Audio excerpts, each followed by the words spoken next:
trying to be serious here.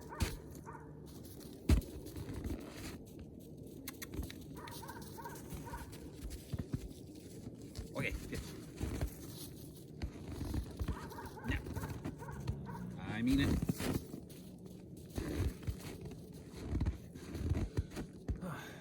Well, we just got back from our little overnight adventure with the Lavvu and some new equipment.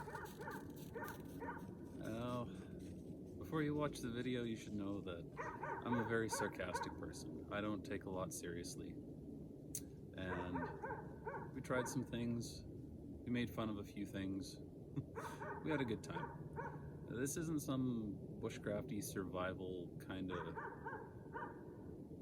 YouTube episode or whatever you want to call it. This is a camping trip. This is, you know, not far from home, and the weather was a little colder than I had anticipated, but still, I had backups. I had lots of warm clothing in my backpack. I had a sleeping bag that was more than comfortable for what I was doing, and I've been doing this sort of thing for a very long time. I grew up out in the country, and I've spent a good part of my life out in the woods, so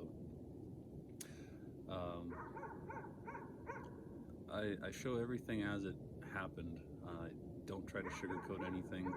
Like I said, we tried some things and they didn't work, but I had backups, and backups were backups. So, and you know, if you're gonna try to do any of this kind of stuff, you really need to respect that this is serious. This is very cold, very hungry country, and if you make mistakes or you get careless, you're at the very least going to have a rough night. And you know, last night, if something would have went horribly sideways, I mean, I could have got back in my ATV and drove home. Could have taken some of my backup clothing and put them on and fed a campfire all night and stayed warm. But you know, thankfully everything turned out okay. You're going to see what worked, what didn't work. Yeah, and I'm just showing it as it is.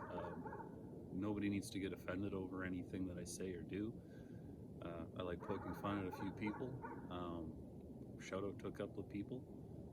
I mean, I only got like 50 subs right now, but you know, I watch some of your channels and I love them. Like, it's something that I really look forward to, seeing some certain people upload videos. Some of you guys, you have small channels too. You're subscribing to me, and you know, if you ever have any questions, just ask, and don't be scared to kind of show it how it happens. Everybody makes mistakes, and everybody learns. Just you know, improvise, adapt, and overcome. If something doesn't work, change it. If it isn't going to work, go a completely different route. Make the changes as quick as you can, because you don't want to end up beating a dead horse and ending up getting hurt. I think YouTube has an awesome community of outdoors people, and we can all learn a lot from one another. So yeah, check out the video, hit the like button, hit the subscribe button, and yeah, I look forward to doing a few more in the future. And just try to be nice, and don't flame me too much for some of what I've done and said, okay?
since I put out another video. January was pretty busy for me at work, so don't have a lot of time to play around, but things have backed off a little bit lately and should be able to make a few more videos this month. I think it's February the 1st today. So took the Argo out, stomped around for the afternoon. I didn't even leave home until probably 12:30. It's close to 2 o'clock right now, maybe after 2, so it's getting late. Brought a bunch of gear with me. I'm going to try out a few different things, show you guys a few little tips here and there that I picked up along the road. Throwing a little bit of footage with the Argo, everybody likes that. Argo's been doing really well out here.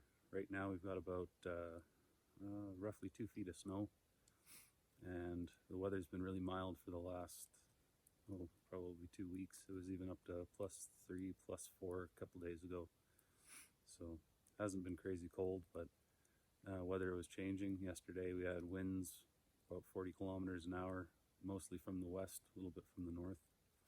So usually when that happens, it either gets warmer or it gets a lot colder. So I'm leaning towards colder because the forecast was calling for about -19 overnight. But then you look at tomorrow's forecast and it's -1 during the day and -9 overnight. So I don't know who you want to believe there, but I guess we'll just take it as it comes. So I'm going to stomp out a little spot here to set up camp. A little different. I'm not going to use my snow trekker this time. I brought along a canvas Lavvu with a little 50 cal ammo can stove. So I've had it out a couple times before. Yeah, it works pretty decent. But yeah, I'll level out a spot here and get the camp set up, get some firewood going. I've got about roughly 3 hours of daylight left, so it seems like a lot of time, but as always, it's not. All right, away we go.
Michael over at the Emporium Outdoors, another YouTube channel. If you don't follow him, you probably should. Good channel, good content.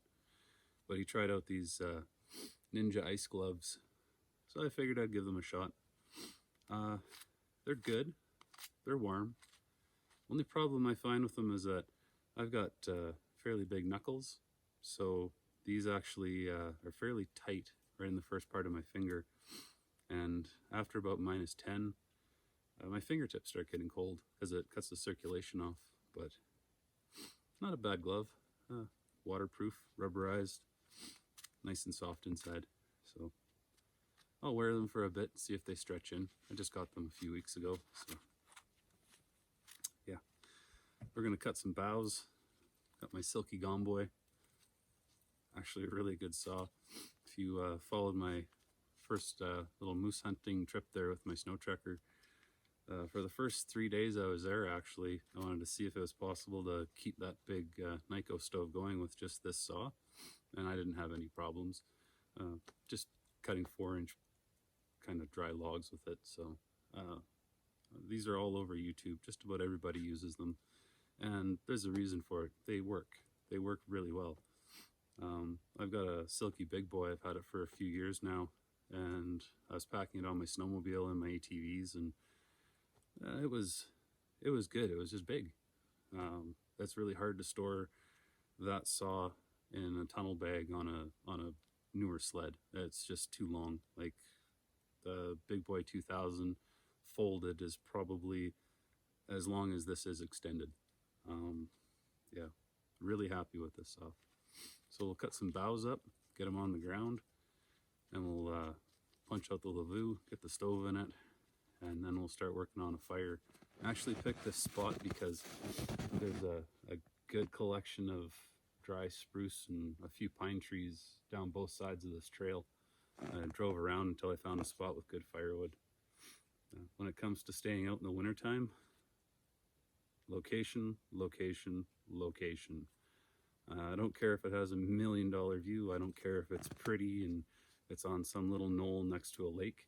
Actually, that's the worst place you can camp because it's windy. But find a spot that has firewood close by. Like, there's just 2 feet of snow. My Argo drives through it. I sink down this much with my tracks on. When I start walking through this stuff, it's going to be knee deep. And if you have to trudge through the snow like that all day long, even with snowshoes, it's going to wear you out. Just avoid the struggle, avoid the hassle, and just find a camp that's close to some dry standing trees. Not always possible, but for me it's always been possible. So yeah, anyways, we'll get some boughs and start laying out camp. So there you have it. There's a Cold War era Polish Lavvu all set up. It's sitting on about a foot of snow right now. Those pegs are about 18 inches long. I'm not going to make this a setup video for these. There's literally dozens of them all over YouTube. But if you're wondering what our pole there is for, well, I thought our little Polish friend could use some familiar company. So, there you go.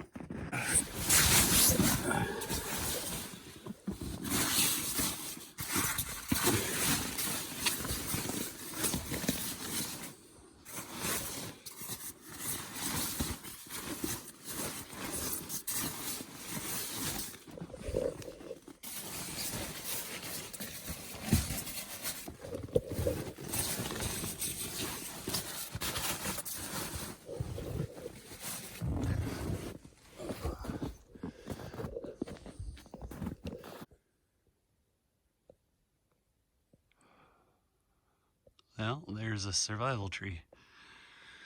If you follow Survival Russia, you'll know what I'm talking about. That's a good piece of wood. Should keep me warm all night. Now let's get her on the ground. Okay. Now this is where I'm going to talk a little bit about tree safety. I see a lot of people cutting trees down on YouTube. A lot of people that dwell in the city and have never cut a tree down before in their lives. Or maybe they did when they were in Boy Scouts or something. Walking around cutting down 2-inch little poles to build stuff. Now that I have your attention and I've pissed a few people off. Okay. Golden rule, falling trees. Give it somewhere to go. Your undercut, approximately 1/3 the diameter of the tree. Your back cut, right back here. That is your back cut. That should never cross into that. Once that happens, you have no more control over that tree, and that tree is going to go wherever the wind blows it or wherever it's leaning. And it's probably going to come back at you. So, yeah, 1/3 of the tree. Don't take your back cut into your hinge material here. This is known as a hinge. And once we're at this point right now, see my saw, when I try to go back out with it, I can tell that I'm pinched right there. Right there, there's a tight spot. Also, when I grab onto this tree and I give it, hold on, I give it just a little wiggle, watch. Shaking like a leaf. What do you think is gonna happen when I get behind this thing right now and I push on it?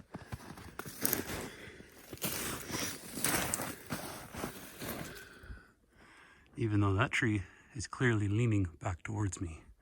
Not much, but enough. There we go. Give it a push. It opens up. Watch your branches. Boom.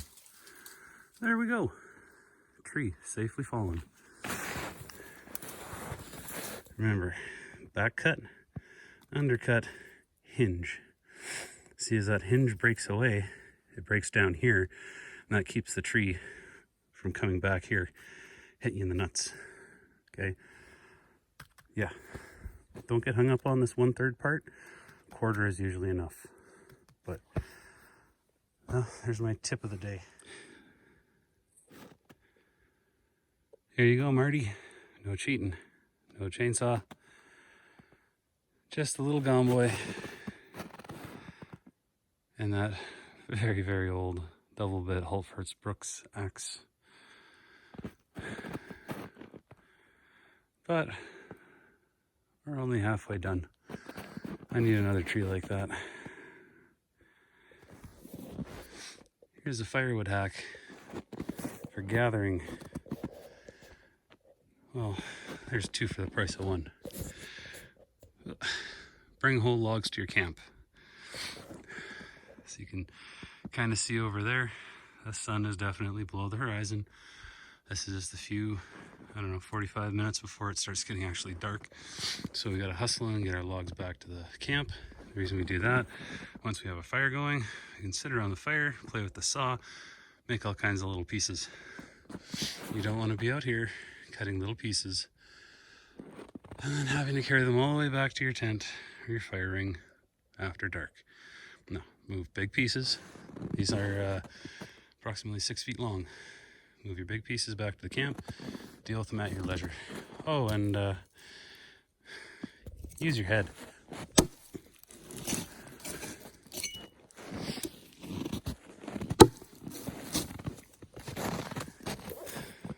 When you sink an axe into one of these, it makes a very nifty handle.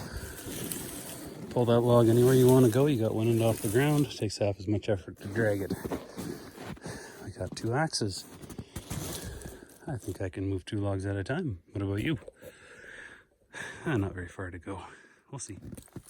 Time to take a tactical pause because I've been working for, I don't know, 2.5, 3 hours now, at least. And I haven't really had anything to drink. Like I said before, I don't carry water out here because, well, it's everywhere. So, for Christmas this year, I ended up getting this little Trangia. Now, what would make more sense? A fire steel or a lighter? Because, lighters don't work out here in the cold. Oop. Don't want to commit a survival faux pas. There we go. Throw some snow in the kettle. give it a few minutes to bloom and get some water on.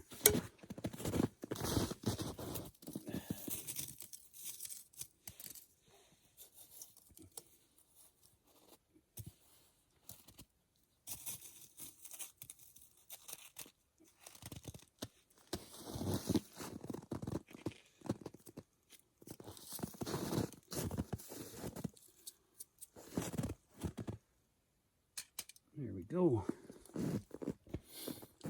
Like I said, best time of the year to camp. Water's everywhere. You come out here in the summertime, you're drinking beaver spit and moose piss. The water around here is not very enjoyable. I guess while we're waiting for the water to boil, we should do something about supper. I haven't really eaten anything all day, but I don't eat a lot. Couldn't really tell by seeing me in a video now, could ya? Well, I'm going to show you guys how to improvise a snare using some bungee cords. There's a little rabbit trail right over there under those trees. Lucky me, it's super close to camp too. Okay, we'll go set a snare and we're going to catch some dinner. So here's our improvised woodsman snare. And our little trail goes right in there. You can see he's been coming and going over here. So we'll just fish this right down here. Move this over there and we'll slip the hook under there. It's really important when you put the hook on, it goes underneath the branch over the top of it so they can't pull it off. It gets caught on the other branches.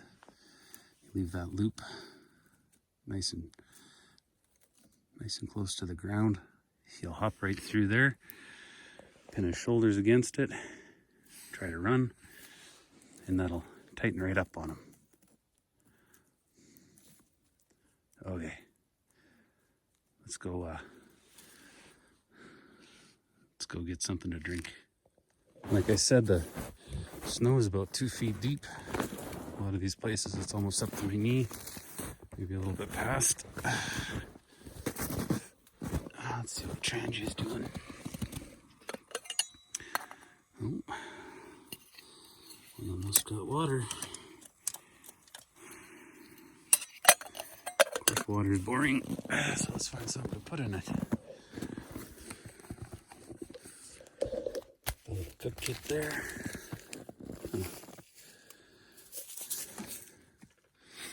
There's some cherry juice crystals out of that Russian army ration. I got the rest of it with me if I need it, but I have a feeling my little snare set over there is going to be more than enough for tonight. Okay, have a drink, finish the firewood gathering, check our snare after. Steamy. So, a lot of people who use Trangias, they always say, oh, just pull the kettle off or whatever you're cooking and let the burner burn out, get rid of all the fuel that's left in it. But out here, it's just easier to throw more snow in it, keep melting water until you have enough. I already had my drink, got a good half liter. Yeah, it's definitely on the cusp of getting dark. There's still nothing in our snare over there, so, but I'm hopeful. I did manage to get the rest of my wood cut up though. You want to know what helps? Aside from the thought of being very, very cold and sitting around in your sleeping bag in the dark doing nothing.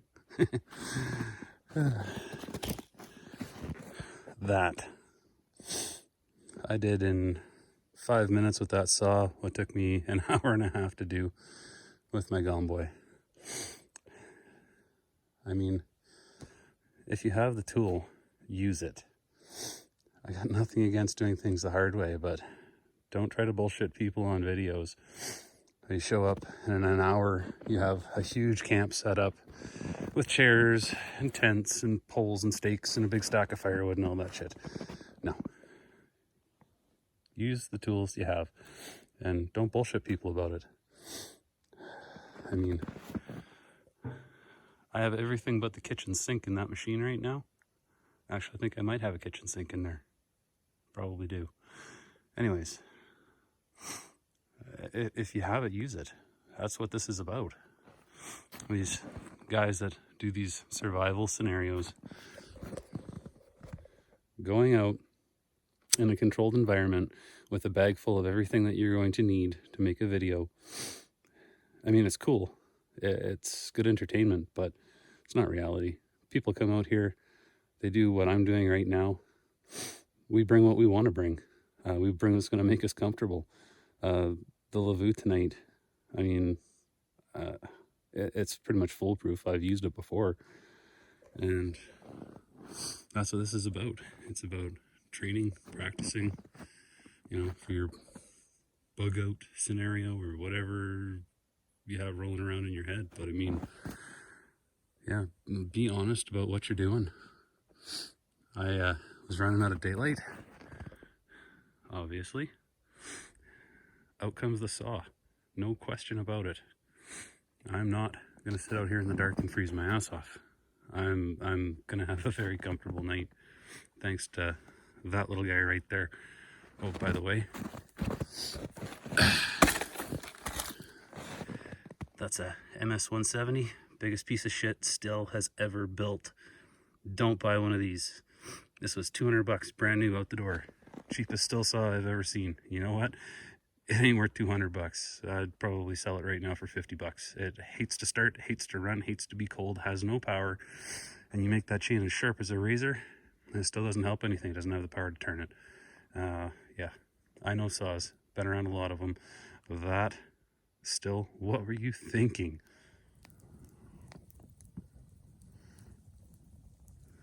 Haven't got the wood stove in the tent yet, but that's coming.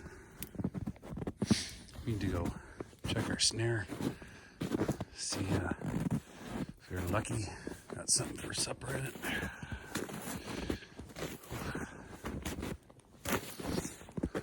Oh boy. Oh, we're gonna eat good tonight, fellas. Look at that. Oh, the redneck snare does it again. Prime rib. Well, big country out here. I'm sure it'll recover from me taking a prime rib out of it.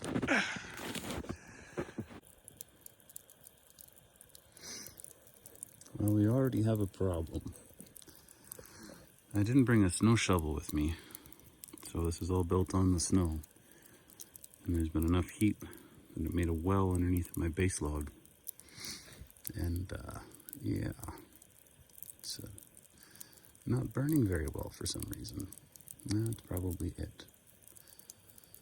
But we'll keep throwing some more fuel at it. Next time I'll just bring a shovel and shovel a bunch of snow, clear room for the fire. Worst case, I've got a big pile of logs. I'll just make a long fire and not worry too much about it. There we go. Oh, fire's starting to roar away. I just threw some split pieces of wood up underneath of it. See if that kind of kickstarts things.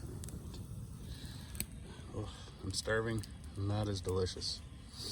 Yeah, prime rib steak, a little bit of Montreal steak spice on it, and that's supper.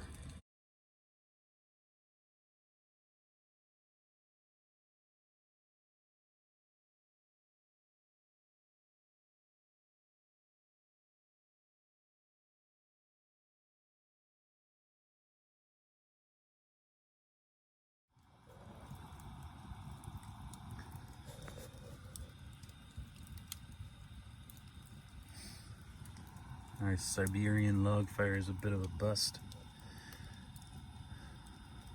Wood around here is really wet.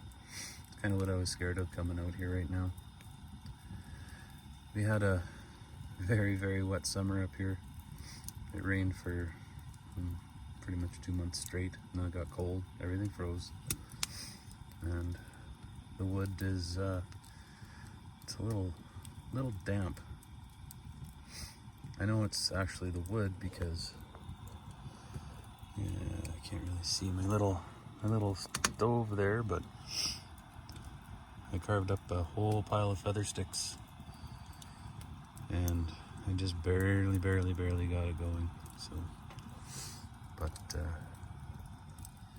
what I did with the log fire is I took the 2 outside logs and I just rolled them up on top of the 3 middle logs, and it seems to be doing a lot better. I'll show you tomorrow morning how big of a hole is underneath of that base log. It's pretty impressive, but that'll go for a few hours, and I don't need it for heat. I just kind of wanted to have a campfire, so I got my little wood stove here.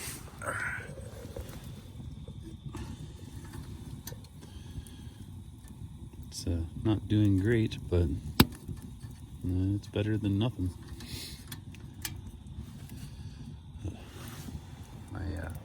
My sleeping bag's pretty good, so not too worried about freezing. And I don't think I'll get frozen with that thing in the tent either. So it's not cheating. It's called being prepared. Anyways, getting too dark to film, so I'm gonna button up the Lavvu and finish up a drink here and probably crawl into bed. It's already about, I don't know, somewhere between 9 and 10. That's about my bedtime. See you in the morning.